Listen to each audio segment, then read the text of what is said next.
Bonjour, aujourd'hui sur Espace Passion Parfum avec Isa, on va voir des parfums qui sont parfaits pour le début de l'automne. Donc je dirais septembre, octobre.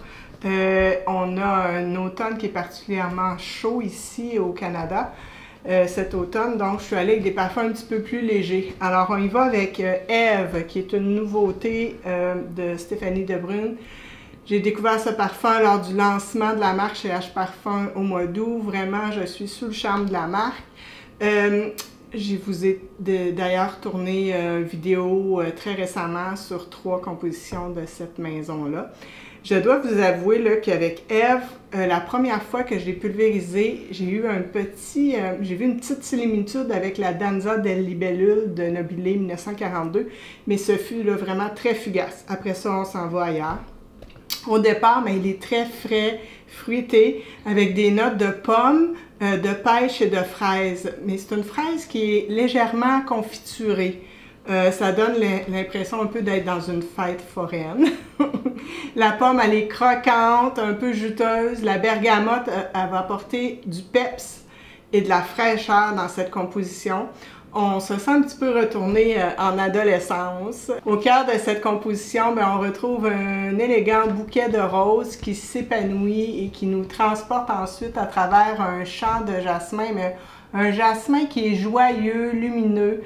Chaque effluve est une invitation à la rêverie, au bien-être, à la détente. La touche finale de ce parfum, c'est un accord de fond incroyablement fin et vanillé, soyeux, crémeux, qui caresse la peau.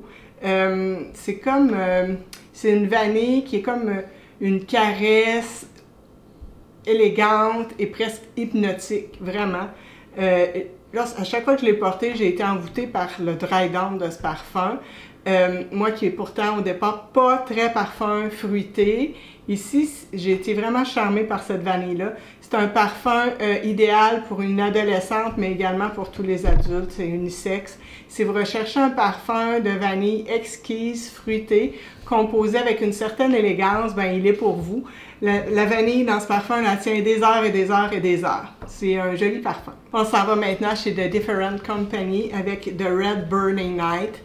La parfumeur, c'est Marion Castero. C'est un jasmin apporté lorsque les températures descendent un peu. C'est un jasmin qui nous réchauffe. Alors imaginez-vous le soir dans un jardin, la chaleur de la journée s'estompe et là le jasmin commence à dévoiler toute sa splendeur. Dès l'ouverture, on sent vraiment un petit peps de poivre rose, c'est épicé, un peu piquant. Ensuite, on y ajoute un côté un petit peu plus suave, solaire, avec de l'ylang-ylang. On y sent des notes vertes qui vont être apportées par le jasmin sambac indien. C'est un cœur de jasmin qui va être verdoyant un peu et floral, mais va nous rappeler un petit peu un jardin de bagatelle de Guerlain, mais en plus cristallin, en plus consensuel. Les notes boisées viennent soutenir le jasmin et le tout va rester assez crémeux. C'est un parfum qui est pour moi très glamour. Il me fait penser à un parfum dans les discothèques des années 80 qui serait modernisé. Vous voyez un peu la vibe, là. À Montréal, on retrouve ce parfum chez H Parfum. Maintenant, on s'en va voir Tonka de Granado, une maison de parfum du Brésil. C'est très drôle parce que j'avais ma collègue Pascal Julie qui était au Brésil en train de donner une formation et elle m'a écrit un soir: Isabelle, il y a une maison de parfum à côté de mon hôtel, est-ce que tu en veux? Et là, j'ai découvert que c'était la maison qui faisait Bossa. Et j'ai dit oui. Alors, par échange de vidéos et tout ça, on a choisi 2 parfums. Ils étaient vraiment pas dispendieux, là, ils étaient 65 $ canadiens. Donc, on y va avec Tonka. Tonka, le parfumeur, c'est Leonardo Lucchesi. Granado a ouvert sa maison de parfum en 2015 et depuis, ils ont 59 références, dont le fameux Bossa de Cécile Zarocchia, que tout le monde parle. Et je veux juste dire que Bossa, c'est vraiment une eau de toilette qui fait fureur. C'est du citron vert, de la mandarine, du petit grain, du frangipanier, du lait de coco, des notes marines. Très, très joli parfum à porter l'été. Et Tonka, lui, je le préfère pour l'automne. C'est un gourmand, mais pas vraiment sucré, pas trop sucré. Il est vanillé, ambré, il est parfait pour l'automne avec ses belles notes de noix de coco crémeuses. Cette fève tonka est multifacette là, avec ses notes vraiment amandées, vanillées, légèrement tabassées. La fève tonka pousse au Brésil, entre autres, et lui font un bel honneur dans ce parfum. C'est un parfum qui est très addictif et tous ceux qui l'ont senti l'ont beaucoup aimé. Dans mon entourage, ils ont même préféré Tonka à Bossa. On y sent vraiment, au départ, une belle figue crémeuse, un petit peu verte. Le départ est très velouté. Il y a de la vanille en abondance dans ce parfum. Il est assez linéaire et tient de nombreuses heures. Bref, un beau rapport qualité-prix chez Granado. J'ai eu la chance de rencontrer la fondatrice et parfumeur de Ormond Jane, Linda Pilkington, chez Étiquette à Montréal. Je vous laisse un extrait en anglais de ses propres propos. Alors, je vous présente Vanille des Afriques Intensivo. C'est vraiment un parfum à 40% de concentration. Il y a une très longue tenue. C'est une vanille à des années-lumière de ce qu'on retrouve vraiment sur le marché. Ça sent pas le cake à la vanille. Si vous cherchez ça, passez votre tour, c'est pas pour vous. C'est vraiment une création autour d'un absolu de vanille. C'est onctueux, élégant. Vanille des Afriques Intensivo, c'est l'essence même de l'Afrique dans une bouteille. Elle incarne la richesse du patrimoine, la noblesse. Il y a du précieux beurre d'iris dedans. Il y a l'abondance enivrante de l'absolu de vanille malgache qui est imprégnée comme de la douceur d'un soir africain.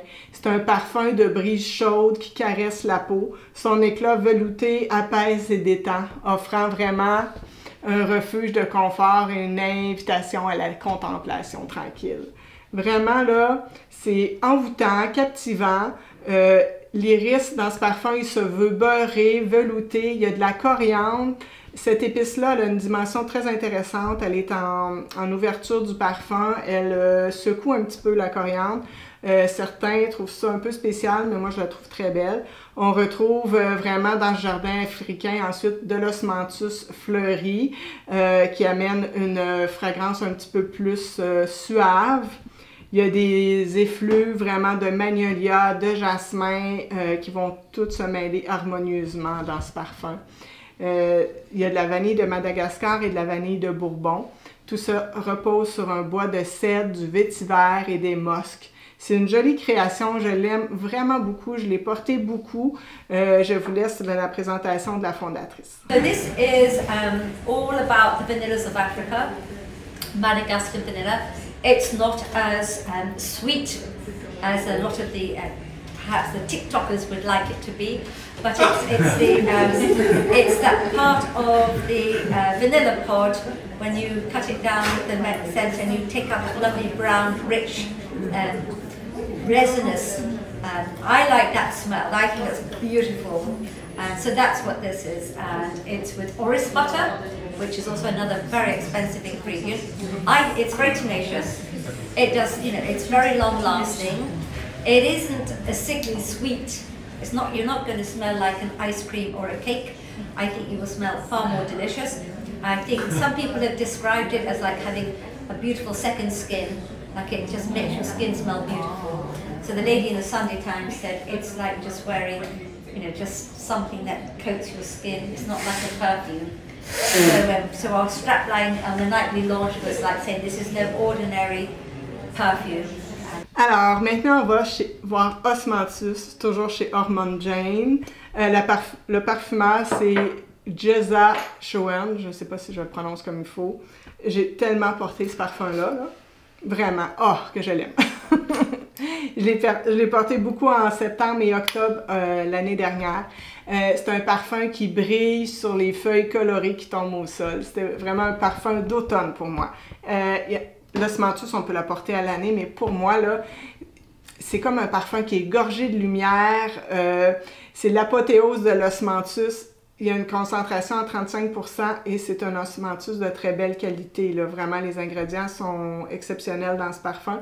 C'est un parfum d'une très grande élégance et beaucoup de raffinement dans ce parfum. Au départ, on sent vraiment pomelo. Puis je pense que c'est ça que j'aime, là, le pomelo pétillant qui nous éveille là, vraiment par sa présence et qui va rester avec nous pendant des heures. Le pomelo, il est quand même assez présent longtemps. L'osmanthus est une fleur blanche, fruitée, un peu abricotée, florale. La parfumeur a dit qu'elle en a dans son jardin à l'arrière de la maison et qu'elle adore cette odeur.